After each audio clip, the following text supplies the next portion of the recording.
To Logan Reads Live this lovely, frightful Friday. We are going to return to the turn of the screw. But this Frightful Friday is actually pre recorded. I'm recording it this morning because this evening I have other things I needed to do. And we are going to go to chapter 13 of The Turn of the Screw by Henry James. It was all very well to join them, but speaking to them proved quite as much as ever an effort beyond my strength. Offered in close quarters difficulties as insurmountable as before. This situation continued a month, and with new aggravations and particular notes, the note above all, sharper and sharper, of the small ironic consciousness of the part of my pupils, it was not, I am sure today, as I was sure then, my mere infernal imagination.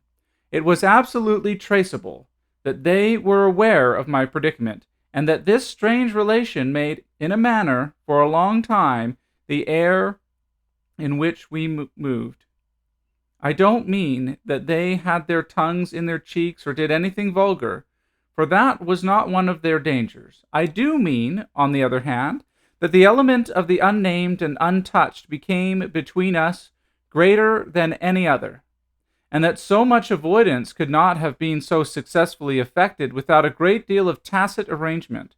It was as if, at moments, we were perpetually coming into sight of subjects before which we must stop short, turning suddenly out of alleys that we perceived to be blind, closing with a little bang that made us look at each other.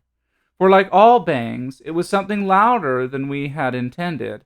The doors we had indiscreetly opened. All roads lead to Rome, and there were times when it might have struck us that almost every branch of study or subject of conversation skirted forbidden ground.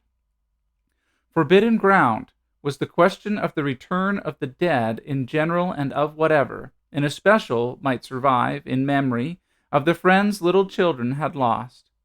There were days when I could have sworn that one of them had, with a small invisible nudge, said to the other, "She thinks she'll do it this time, but she won't." To do it would have been to indulge, for instance, and for once in a way, in some direct reference to the lady who had prepared them for my discipline. They had a delightful, endless appetite for passages in my own history, to which I had again and again treated them. They were in possession of everything that had ever happened to me, had with every circumstance the story of my smallest adventures and of those of my brothers and sisters and of the cat and the dog at home, as well as many particulars of the eccentric nature of my father, of the furniture and arrangement of our house, and of the conversation of the old women of our village. There were things enough, taking one with another, to chatter about. If one went very fast and knew by instinct when to go round, they pulled with an art of their own the strings of my invention and my memory. And nothing else, perhaps, when I thought of such occasions afterward, gave me so the suspicion of being watched from under cover. It was, in any case, over my life, my past, and my friends alone that we could take anything like our ease. A state of affairs that led them sometimes without the least pertinence to break out into sociable reminders. I was invited, with no visible connection, to repeat afresh Goody Gosling's celebrated mot, or to confirm the details already supplied as to the cleverness of the vicarage pony. It was partly at such junctures as these, and partly at quite different ones, that, with the turn of my matters had now taken, my predicament, as I have called it, grew most sensible. The fact that the days passed for me without another encounter ought, it would have appeared, to have done something toward soothing my nerves. Since the light brush, the second night on the upper landing, of the presence of a woman at the foot of the stair, I had seen nothing, whether in or out of the house, that one had better not have seen. There was many a corner round which I expected to come upon Quint, and many a situation that, in a merely sinister way, would have favored the appearance of Miss Jessel. The summer had turned. The summer had gone. The autumn had dropped upon Bly and had blown out half our lights. The place, with its gray sky and withered garlands, its bared spaces and scattered dead leaves, was like a theater after the performance, all strewn and crumpled playbills.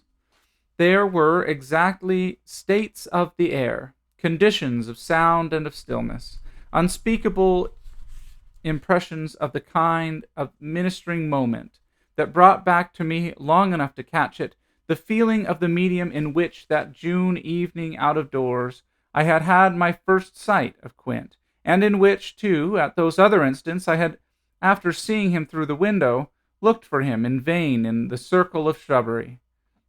I recognized the signs, the portents. I recognized the moment, the spot. But they remained unaccompanied and empty, and I continued unmolested.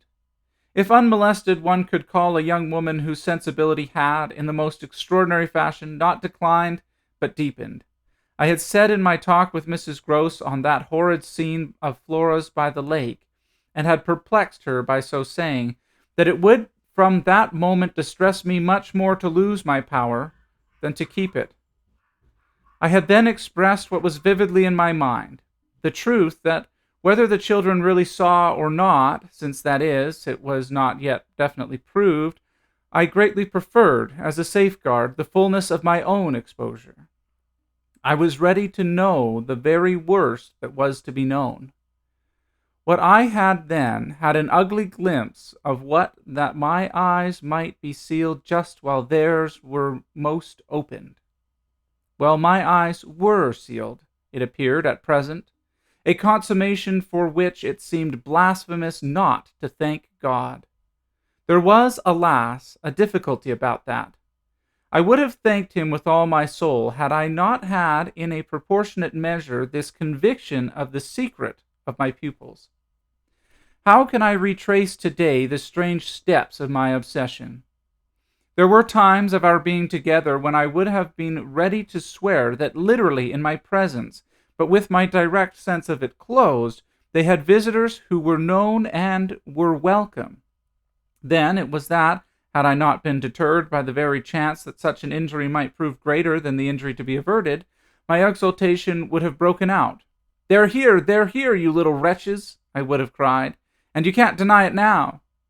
The little wretches denied it with all the added volume of their sociability and their tenderness, in just the crystal depths of which, like the flash of a fish in a stream, the mockery of their advantage peeped up. The shock, in truth, had sunk into me still deeper than I knew on the night when, looking out to see either Quint or Miss Jessel under the stars, I had beheld the boy, over whose rest I watched, and who had immediately brought in with him, had straightway there turned it on me, the lovely upward look with which, from the battlements above me, the hideous apparition of Quint had played. If it was a question of a scare, my discovery on this occasion had scared me more than any other, and it was in the condition of nerves produced by it that I made my actual inductions. They harassed me so that sometimes at odd moments I shut myself up audibly to rehearse. It was at once a fantastic relief and a renewed despair, the manner in which I might come to the point. I approached it from one side and the other, while in my room I flung myself about, but I always broke down in the monstrous utterance of names. As they died away on my lips, I said to myself that I should indeed help them to represent something infamous if, by pronouncing them, I should violate as rare a little case of instinctive delicacy as any schoolroom, probably, had ever known. When I said to myself, they have the manners to be silent, and you, trusted as you are, the baseness to speak, I felt my crimson, and I covered my face with my hands. After these secret scenes I chattered more than ever, going on volubly enough till one of our prodigious, palpable hushes occurred. I can call them nothing else. The strange, dizzy lift or swim, I try for terms, into a stillness, a pause of all life, that had nothing to do with the more or less noise than at the moment we might be engaged in making, and that I could hear through any deepened exhilaration or quickened recitation or louder strum of the piano. Then it was that the others, the outsiders, were there. Though they were not angels, they passed, as the French say, causing me, while they stayed, to tremble with the fear of their addressing to their younger victims some yet more infernal message or more vivid image than they had thought good enough for myself. What it was most impossible to get rid of was the cruel idea that whatever I had seen, Miles and Flora saw more, things terrible and unguessable, and that sprang from dreadful passages of intercourse in the past. Such things naturally left on the surface, for the time, a chill which vociferously denied that we felt, and we had, all three, with repetition, got into such splendid training that we went, each time, almost automatically, to mark the close of the incident through the very same movements. It was striking of the children, at all events, to kiss me inveterately with a kind of wild irrelevance, and never to fail, one or the other, of the precious question that had helped us through many a peril. When do you think he will come? Do you think we ought to write? There was nothing like that inquiry, we found by experience, for carrying off an awkwardness. He, of course, was their uncle in Harley Street, and we lived in much profusion of theory that he might at any moment arrive to mingle in our circle. It was impossible to have given less encouragement than he had done to such a doctrine, but if we had not had the doctrine to fall back upon, we should have deprived each other of some of our finest exhibitions. He never wrote to them. That may have been selfish, but it was a part of the flattery of his trust of me, for the way in which a man pays his highest tribute to a woman is apt to be but by the more festal celebration of one of the sacred laws of his comfort. And I held that I carried out the spirit of the pledge given not to appeal to him when I let my charges understand that their own letters were but charming literary exercises. They were too beautiful to be posted. I kept them myself. I have them all to this hour. There was a rule, indeed, which only added to the satiric effect of me being plied with the supposition that he might at any moment be among us. It was exactly as if my charges knew how, almost more awkward than anything else that might be for me. There appears to be, moreover, as I look back, no note in all this more extraordinary than the mere fact that, in spite of my tension and of their triumph, I never lost patience with them. Adorable they must in truth have been, I now reflect, that I didn't in these days hate them. Would exasperation, however, if relief had longer been postponed, finally have betrayed me? It little matters, for relief arrived. I call it relief, though it was only the relief that a snap brings to a strain or the burst of a thunderstorm to a day of suffocation. It was, at least, a change, and it came with a rush. And there concludes chapter 13 of The Turn of the Screw. And we will return to chapter 14 next Frightful Friday.